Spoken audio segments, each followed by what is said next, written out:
Carnival Wednesday. Thanks for joining us. Today, we are on the line with Wilbertha King. That's such an awesome name. And she is coming to us from St. Lucia.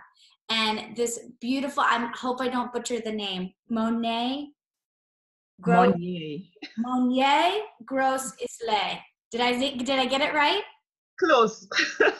Monnier Gros Islet. I just love the Caribbean accent. I could talk to you for hours, but we only have about 15 minutes. And I want you to tell me a little bit about the St. Lucia market. So Wilbertha and I are partners. We're partnering up on a property that's this beautiful 4-bedroom house, and we're going to put that in the information at the below this video so you can check out the link. But I want today to learn about the St. Lucia market. So in 15 minutes, Wilbertha, you're going to give us the lay of the land. Tell me about the St. Lucia market. Is it a buyer's market? Is it a seller's market? What's going on in St. Lucia for real estate? Okay, thank you, Liz. For the past, I would say, 3 to 4 years, it has been a buyer's market.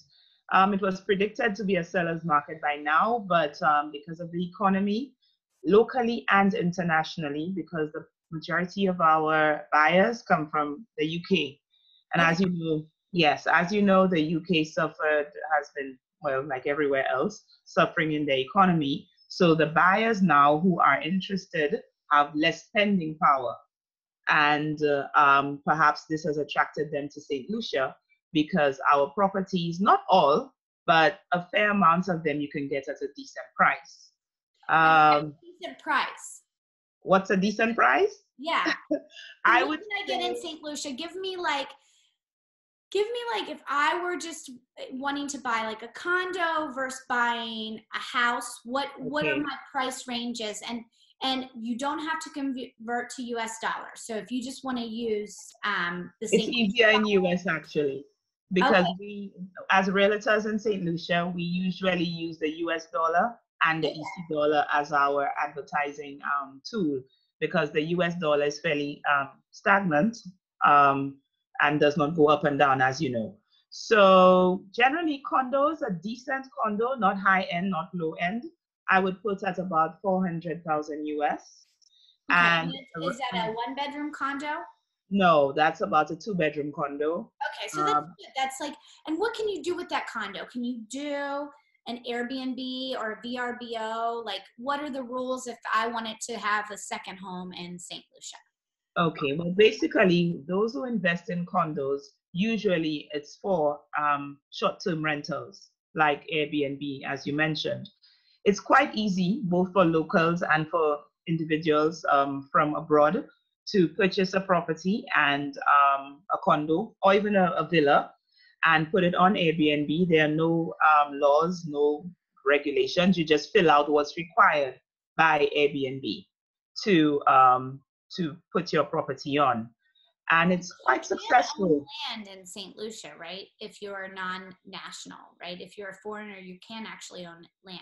Yes, it's very easy actually. The process for a non-national includes, the first step obviously is deciding on what you want to buy, because we have.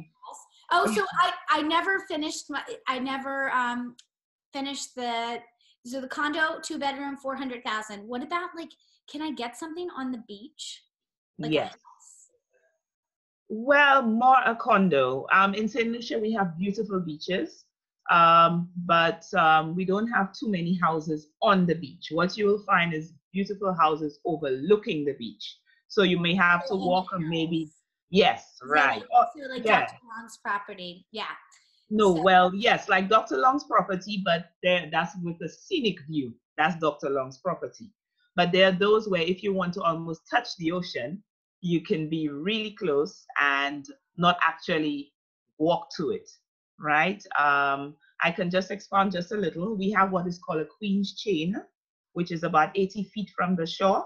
So any property that is built has to be built at least 80 feet from the shoreline, right? So it's called the Queen's Chain. Yes, that comes from the UK. From, like, because St. Lucia was UK, right? Right. We were 7 times British, 7 times Yeah. French.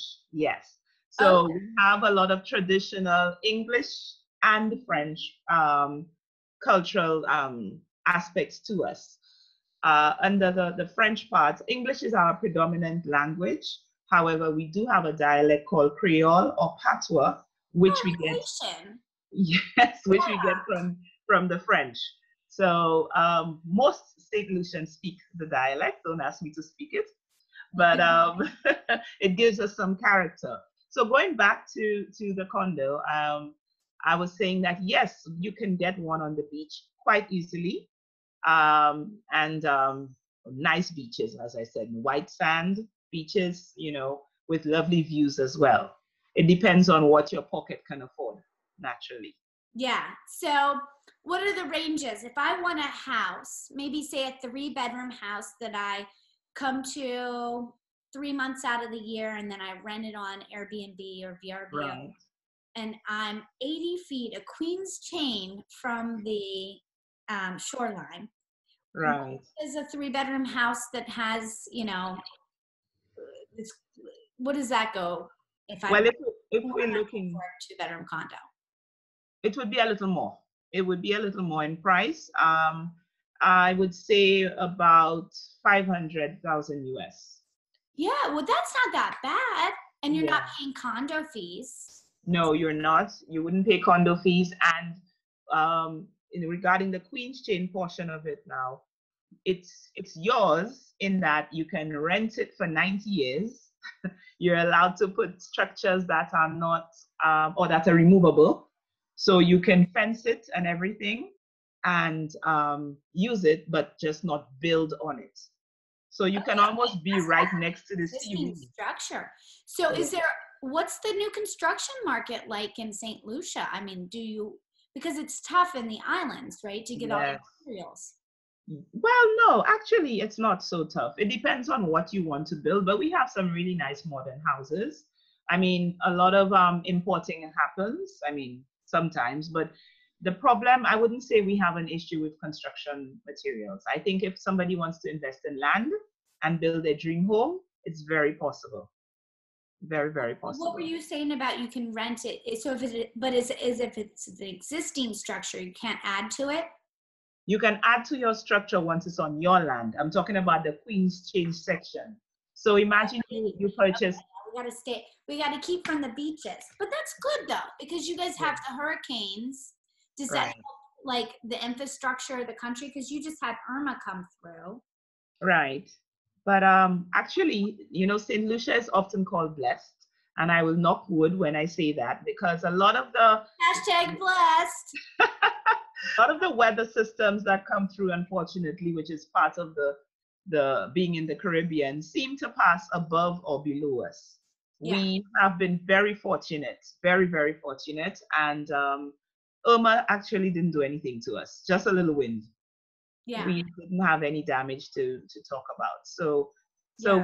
we brace for it, but we normally just wait. And yeah, we're lucky. So tell me where these investors are coming from. You said UK mainly. Are you getting investors in from the US, China? Yes. Like, tell me We where. get the three main non-national investors we get are from the UK, US second, and Canada third. Okay. Yes, we don't really get from the other countries that much. The UK being number one simply because a lot of our locals tend to go up there because of I guess there is some kind of family lineage, and then they want to come back home to retire to St. Lucia, I mean. So they may not actually be from St. Lucia, but just because their heritage is from here, you find a little more. And also you can get a direct flight from the UK to St. Lucia. Asking me how easy is it for an American or a non-national to purchase. And I was saying that first they have to, decide what they want to buy. Mm-hmm. And once they've done that through a realtor, me naturally, they then get a lawyer. Like I would guide them through the process.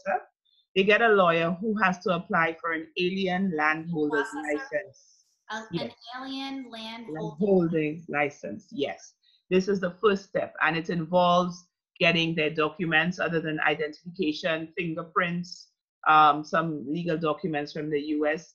just to, well, from their country of origin, just to make certain that they do not have any bad history, any criminal history before they are approved. Whilst this process is going ahead, they would get a sale agreement done with a lawyer, the same lawyer, and put in a deposit to secure the property. The process of the alien landholder's license usually takes about 3 months, contrary to what you may read online. I think it says 4 to 6 weeks. Unfortunately, I know it's something.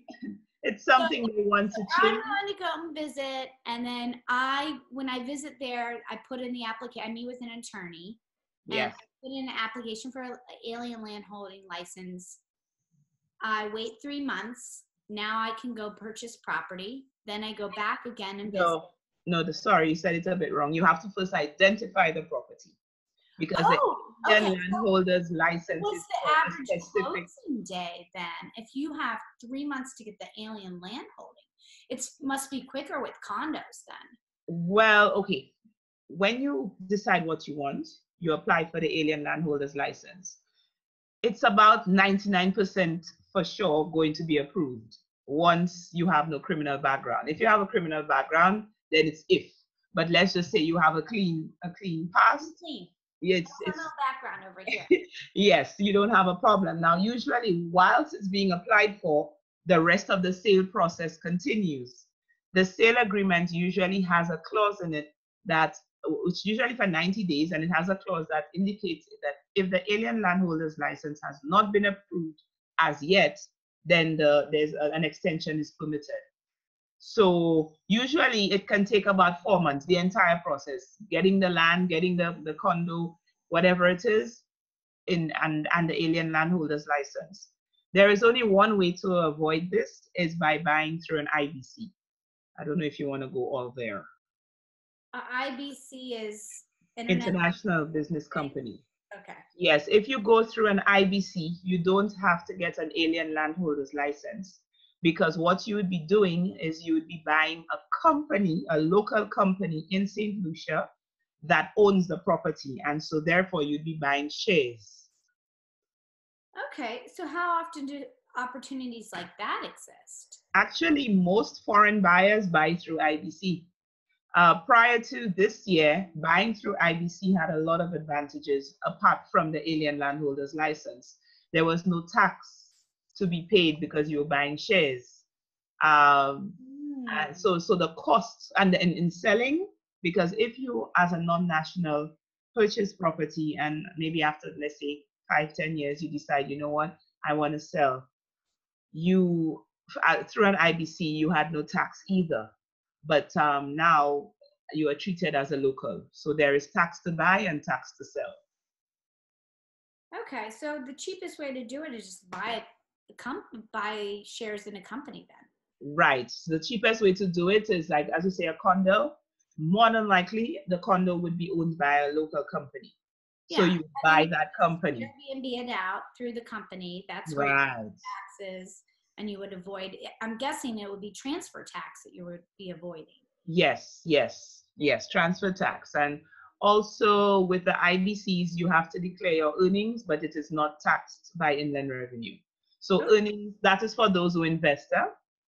So earnings, they just want to know what you're making, but they wouldn't, there's no... but I mean, if it's a second property, you buy it through a company, you file your taxes, but you're not netting a ton of money. That's the best way to do it. That's interesting. Yes. I learn something new every day. I swear, that's so cool. All right. Well, would you do me a favor? Would you give us a couple links that we can add into this about, buying through an IBC? Yes. Okay. Sure. That way we have it. And then maybe a little tidbit about the process of the alien landholders. Yeah, sure. I can send you some stuff. Definitely. Yeah, send me some stuff and I'll include it in the email. Well, Bertha, I hope I get to be on that, like, in the islands with you soon. Yes, you need to visit. Yes. So what do I do? Where do I go if I'm coming for the first time? What are the hot areas that tourists need to visit and make sure they check out? Okay. Thing that's like off the beaten path that tourists should check out. All right. Well, firstly, if you want to go to the north of the island, which is relatively close to, if you're coming, let's say, by cruise, yeah, you would definitely want to visit where we call the fort, which is at Pigeon Point. It is a previous battleground. So it has, you know, a lot of lovely features of cannons, and it has the most beautiful view. So you take lovely photos there, you relax, you can have lunch there. It's an enclosed area, right? And it's on the beach as well. So there are many things wonderful about this fort at Pigeon Point. Okay. If you were looking for the nightlife, we're going to go through the island. If you're looking at nightlife in Gros-Islet, which is in the north of the island as well, you would go to what we call a street party. It's an all-night Friday night affair where you dance in the street. Fun. Yes, it's a lot of fun. Everybody's dancing in the streets, and a lot of barbecue, grilled types of foods. Do you ever do anything like, so like I love St. Croix, and they always have the stilt walkers and like the fun parades. Do you ever? Right. Like, we do have. Like, yes. Mardi Gras. Do you do anything like that? Like any special holidays? Yes. So this is the ordinary stuff, which I was telling you about, which you get any time of year. But we have the special events like Carnival, which is in July. It runs for about, 3 days is the main parade, but all the activities leading up to Carnival is about 2 weeks in July, starting from the beginning of July, like the first to about the, let's say 18, 19. And what does Carnival celebrate? Having fun. You know, they're usually about 10 different bands, and you purchase a costume and you dance on the street for a good distance. So it's a fitness thing as well. Usually when you're coming down, you have to prepare yourself because it's the sun, but people love it. The non-nationals especially, they just love it. St. Lucians are very friendly. What do the nationals think of it? They're like, oh, don't go down this area, the tourists. No, they mingle. Everybody mixes. St. Lucians are very friendly people. Islands, like the Caribbean, I love it. I feel like it's like kindergarten. You know, you're like, hey, my name is Liz. What's your name? My name's Liz. Let's party. Let's have fun. Oh yes, that's it. Especially in St. Lucia. Because St. Lucians love to have a good time. We also have in the south, well, you know, we're the most romantic island for honeymooners. Yes, we've been named that. I think we've won the award several years in a row, primarily because we have twin peaks, two mountains that they call Gros Piton and Petit Piton. And we have an open walk-through volcano that has nice pools to bathe in. And the pools, they say, it takes out about 10 years of life. And I usually ask the non-nationals, how do you feel after the bath? And they say, oh, I feel great, 10 years younger. So, you know, we have that. We also have waterfalls and that sounds fun. And that's in the south of the island. The twin peaks are in the south of the island. So it's a bit of a drive between the north and the south. Not what you're used to. We're only a small island. Islands. It's just like, get on this road. I remember the maps. It's just like, Yes. I love the islands. All right. Well, Bertha, thanks for joining us, and we're gonna put your information on this email. And thank you so much. You're most welcome, Liz. Yes, and I really hope you do visit. It's definitely worth your while. Yeah. You know, I'm excited. Now I'm gonna see if I can plan in July, because I blocked out some time in July. Figure out if I can go to Carnival, because that's kind of like my speed. You will have fun. You will Dressing have up and loads of hanging out and fun. partying. And just Yes. me and my husband, the 3-year-old staying home. No, you can't now. Yes, you Yeah. can't. If you want to come with your 3-year-old, then you can come at a different time of year. Yeah, But just a party. All this right. Well, time, thank you yes. so much. Happy Valentine's Day. Happy Valentine's to you too, and enjoy.